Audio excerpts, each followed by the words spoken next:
Hello chess fans, this is the YouTube channel Chess Analysis 64.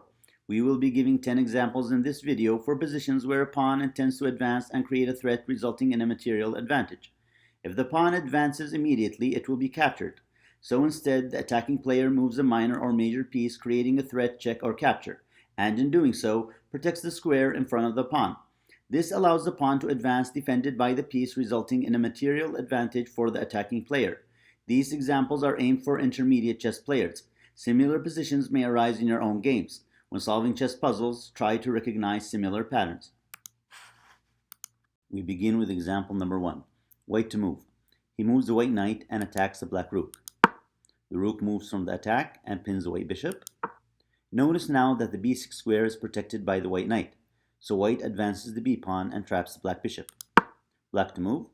He captures the pawn with the black bishop, and the white knight captures the bishop, and white is ahead 2 points. We move to example number 2. White to move. He captures with the white bishop the black knight and checks the king. Now the black king captures the white bishop, and we notice that when the white bishop captured the black knight, it allowed the d pawn to advance protected by the rook and fork the black bishop and the black knight. Black decides to capture the pawn.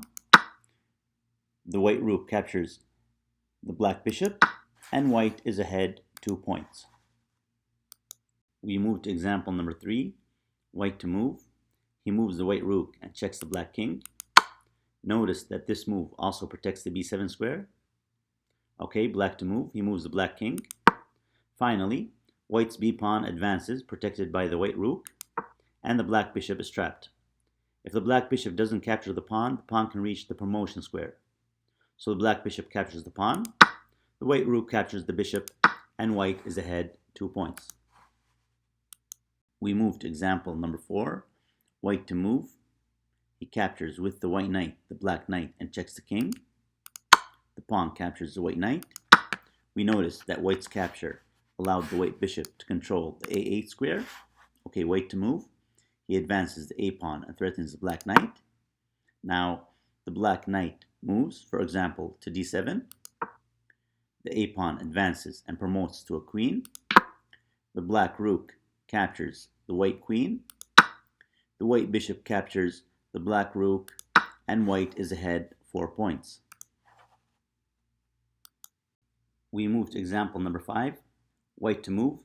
He moves the c knight and checks the black king. The black king moves from the attack. Now white advances the c pawn and promotes to a queen, forking the black king and black rook. The best move for black is to capture the queen with the rook. The white knight captures the black rook, and white is ahead 4 points. Black will also have difficulty protecting central pawns. We move to example number 6. White to move. He moves the white queen and checks the king. This move also controls the b8 square. Okay, the black king moves, and now the b pawn advances and promotes to a queen. The best move for black is to capture the white queen, and the white queen captures the black queen, and white is ahead 8 points. We move to example number 7. White to move.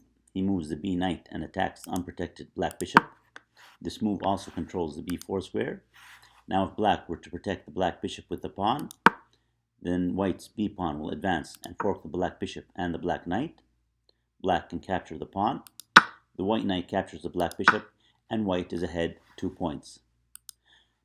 If instead black's bishop decides to move away from the attack, then white's b pawn will advance and attack the black knight.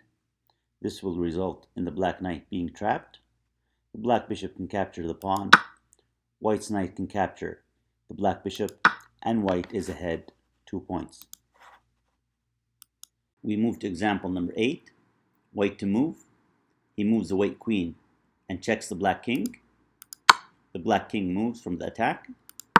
Now the b pawn advances and forks the 2 knights, and now black can't prevent the loss of material, so he moves, for example, the a knight.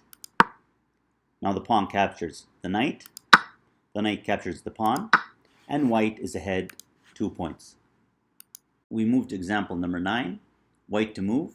He moves the white knight and attacks the black king. Now the black king moves away from the attack. And now the c-pawn advances, protected by the knight, and forks the black bishop and the black rook. And now black can't prevent the loss of material. A possible continuation is black capturing the pawn with the bishop. The white knight captures the black bishop, and white is ahead 2 points. We move to the last example. White to move. He moves his bishop and checks the king. The best move for black is to move the king away from the attack. And now the b-pawn advances, protected by the bishop, and attacks the knight. If the knight moves, the white rook will capture the bishop, and black can't stop the pawn promotion. So instead, black moves the bishop to the best square, which is c6. The pawn captures the knight. Black's knight captures the pawn, and white is ahead 2 points. In your games, try to take advantage of opportunities where your pieces can work as a team. To be specific, try to recognize patterns where a major or minor piece creates a threat, check, or capture, and in doing so allows the pawn to advance protected by the piece and achieve a winning tactic. I would like to remind you that this video is directed for intermediate chess players. Hopefully, I will be uploading more videos. Feel free to give any comments, and don't forget to share, subscribe, and like. Thanks for listening, and good luck with your next chess game.